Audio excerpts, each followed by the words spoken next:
Deep fake ఈ మాట గత 2 రోజుల నుంచి చాలా వార్తల్లో ఉంది. Popular heroine Rashmika morphed video ఒకటి బయటకు వచ్చి చక్కర్లు కొడుతుంది. దాంతో ప్రభుత్వం కూడా సోషల్ మీడియా ప్లాట్ఫామ్స్ను హెచ్చరించింది. అసలు ఈ డీప్ ఫేక్ అంటే ఏంటి? లేనిది ఉన్నట్టు చూపించడం. ఇన్ఫ్యాక్ట్ ఈ డీప్ ఫేక్ టెక్నాలజీ అనేది ఎంటర్టైన్మెంట్ క్రియేటివ్ ఇండస్ట్రీ కోసం వచ్చింది. ఉదాహరణకి అమితాబ్ బచ్చన్ మాట్లాడుతున్నట్టు ఉంటాడు, కానీ అక్కడ ఆయన వాయిస్లోనే మనకి వినిపిస్తాయి, కానీ ఆయన మాటలు కావు నిజంగా అవి మనకి ఫేక్ అనమాట. అలానే base example of deep fake, ఒక ఫోటో షాపింగ్ ఉందనుకోండి, చూడటానికి ఒరిజినల్ ఫోటోలా ఉంటుంది, కానీ ఫేస్ ఇంకొకరు తెచ్చి పెడతారనమాట. లేదా ఫేస్ స్వాపింగ్, ఒక ఫేస్ బదులు ఇంకో ఫేస్ పెడతారు. వాయిస్ క్లోనింగ్, ఒక వాయిస్ బదులు ఇంకో వాయిస్ వినిపిస్తారు. సో ఇవన్నీ చూస్తే నిజంగా కరెక్ట్ అనిపిస్తాయి. ముఖ్యంగా సోషల్ మీడియాలో ఇది ఒక ట్రెండ్ అయిపోయిందనమాట. బేసిక్గా ఇది క్రియేటివిటీ కోసం స్టార్ట్ అయింది, ఎంటర్టైన్మెంట్ కోసం స్టార్ట్ అయింది. ఇప్పుడు చాలా అబ్యూజ్ అవుతుంది, మిస్యూజ్ అవుతుంది. ఇన్ఫ్యాక్ట్ రేపు నీ వీడియో అయినా నా వీడియో అయినా ఎవరిదైనా సరే మనం లేనప్పుడు ఉన్నది చూపించడం, మనం చెప్పినట్టు చూపించడం, ఏదైనా మార్ఫింగ్కి రావచ్చు. మనకు రాని భాషలో మనం మాట్లాడుతున్నట్టు చూపించడం, ఇలాంటివి ఏదైనా జరగవచ్చు అనమాట. డీప్ ఫేక్ వల్ల లాభాలు ఎన్నున్నాయో, ఎంటర్టైన్మెంట్ అమ్యూజ్మెంట్ ఎంత ఉందో నష్టం కూడా అంతే ఉంది. అసలు డీప్ ఫేక్ అంటే ఏంటి? డీప్ ఫేక్ అనేది ఒక ఇమేజ్ కావచ్చు, వీడియో రికార్డింగ్ కావచ్చు, ఆడియో రికార్డింగ్ కావచ్చు. దాన్ని జాగ్రత్తగా ఎడిట్ చేసి రకరకాల అల్గోరిథమ్స్ వాడి లేనిది ఉన్నట్టు సృష్టిస్తారు.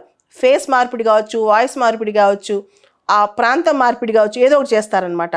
అది ఇంటర్నెట్లో కొత్త టెక్నాలజీ. దాంతో ఇదంతా artificial intelligence, machine learning, deep learning ఇవన్నీ వాడి చేస్తారు. అక్కడి నుంచే డీప్ ఫేక్ అనే మాట వచ్చింది. కానీ ఇదంతా ఫేక్ అనమాట.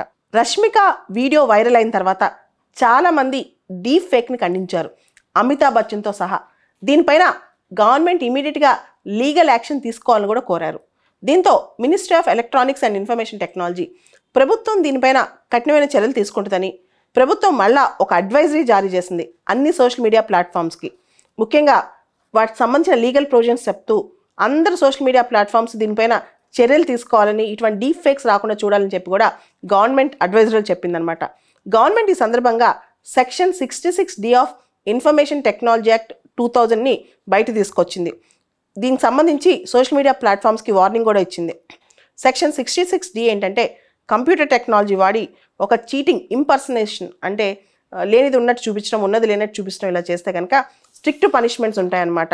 దాదాపు 3 సంవత్సరాల పనిష్మెంట్స్, అంతకంటే ఫైన్ ఇలాంటివన్నీ ఉంటాయి. Minister of state for electronics and information technology Raju Chandrasekhar గారు ఒక మాట చెప్పారు ట్విట్టర్ ద్వారా. ప్రస్తుత ప్రభుత్వం IT safety use of information technology and internet కట్టుబడి ఉంది. దానిలో ప్రతి సోషల్ మీడియా ప్లాట్ఫామ్ కూడా లీగల్ ఆబ్లిగేషన్స్ ఉన్నాయి. వాటికి కొత్తగా ఇన్ఫర్మేషన్ టెక్నాలజీకి సంబంధించి 2023 ఏప్రిల్లో రూల్స్ వచ్చాయి. ఆ రూల్స్ 7 ప్రకారం ఎప్పుడైనా సరే ఎవరైనా మిస్యూజ్ అయింది, ఇలాంటి ఇన్ఫర్మేషన్ ఏదైనా తప్పుడు వీడియో బయటకు వచ్చింది అని కంప్లైంట్ వస్తే ఏ సోషల్ మీడియా ప్లాట్ఫామ్ అయినా సరే 36 గంటల లోపల ఆ సమాచారాన్ని తీసేయాలి. లేకపోతే ఐపీసీ, ఇన్ఫర్మేషన్ టెక్నాలజీ యాక్ట్ వీటన్నిటి ప్రకారం ఆ సోషల్ మీడియా ప్లాట్ఫామ్ మీద కఠినమైన చర్యలు తీసుకుంటామని కూడా ఆయన చెప్పడం జరిగింది ట్విట్టర్ ద్వారా. ప్రభుత్వం ఎన్ని చర్యలు తీసుకుంటున్నా ఈ డీప్ ఫేక్ టెక్నాలజీ చాలా మిస్యూజ్ అవుతుందని చెప్పొచ్చు.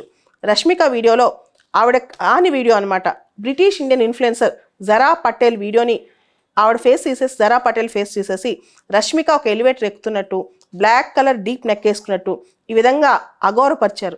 రష్మిక దీనికి సంబంధించి ఇదంతా చాలా స్కేరీగా ఉంది, నేను చెయ్యని దానికి నాకు ఇలాంటి వైరల్ వీడియోస్ వస్తున్నాయి అని చెప్పి కూడా ఆమె ప్రకటించడం జరిగింది.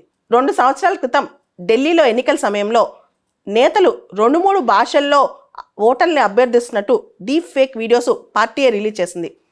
ఇదే లాంటి డీప్ ఫేక్ వీడియోస్ ప్రత్యర్థులు రిలీజ్ చేస్తే తప్పుడు సమాచారంతో అప్పుడు పరిస్థితి ఏంటి? ఈ మధ్య చైనాలో ఒక వ్యక్తిని సైబర్ నేరగాళ్లు మోసం చేశారు. తన ఫ్రెండ్ అడుగుతున్నట్టు డీప్ ఫేక్ వాయిస్ ఒకటి క్లోన్ చేసేసి వాళ్ళ ఫ్రెండ్ కొన్ని కోట్లు అప్పు అడుగుతున్నట్టు అతని దగ్గర నుంచి కొన్ని కోట్లు ఆన్లైన్ ట్రాన్స్ఫర్ చేయించుకున్నారు. అదేవిధంగా రీసెంట్గా అమెరికాలో ప్రముఖ నటుడు Tom Hanks deep fake video ఒకటి బయటకు వచ్చిందంట. తను ఒక డెంటల్ సపోర్ట్ చేస్తూ ఒక డెంటల్ అడ్వర్టైజ్మెంట్ ఇస్తున్నట్టు ప్రకటన బయటకు వచ్చిందంట. అసలు ఆయన యాడే ఇవ్వలేదంట. అదేవిధంగా అమెరికన్ ప్రెసిడెంట్ జో బిడెన్ మాట్లాడినట్టు ఒక డీప్ ఫేక్ బయటకు వచ్చింది. అమితాబ్ బచ్చన్ మాట్లాడినట్టు కూడా ఒక డీప్ ఫేక్ బయటకు వచ్చింది. ఇలా డీప్ ఫేక్స్ బయటకు వస్తే ఏది నమ్మాలో ఏది నమ్మకూడదో అర్థం కాని పరిస్థితి. డీప్ ఫేక్స్ని కనుక్కోవటం ఎలా? డీప్ ఫేక్స్ని కొంత అబ్జర్వ్ చేస్తే కొన్ని డీప్ ఫేక్స్ని కనిపెట్టవచ్చు. ముఖ్యంగా డీప్ ఫేక్స్లో బ్లింకింగ్, రెప్ప ఆర్పటం, ఐ మూమెంట్స్లో డిఫరెన్స్ అర్థమవుతుంది అనమాట. తర్వాత mismatch in colour and లైటింగ్లో కూడా మిస్ మ్యాచ్ ఉంటుంది. ఆడియో క్వాలిటీ కూడా డిఫరెంట్గా ఉంటుందంట. విజువల్ ఇన్కన్సిస్టెన్సీస్ చూడటానికి కొన్ని ఇన్కన్సిస్టెంట్గా అర్థమవుతాయి. వీడియో మెటా డేటా చూస్తే కూడా వీడియో ఎడిటెడ్ వీడియోనో ఒరిజినల్ వీడియోనో మనకు అర్థమయ్యే అవకాశం ఉందంట. అలానే డీప్ ఫేక్ డిటెక్షన్ టూల్స్ కూడా వస్తున్నాయి. ఇది ఫేకా ఒరిజినల్ డిటెక్షన్ టూల్స్ కూడా ఇంటర్నెట్లో తయారవుతున్నాయంట. సో తద్వారా మనం డీప్ ఫేక్స్ ఏంటో తెలుసుకోవచ్చు. కానీ అన్ని సమయాల్లో అది సాధ్యం కాదు.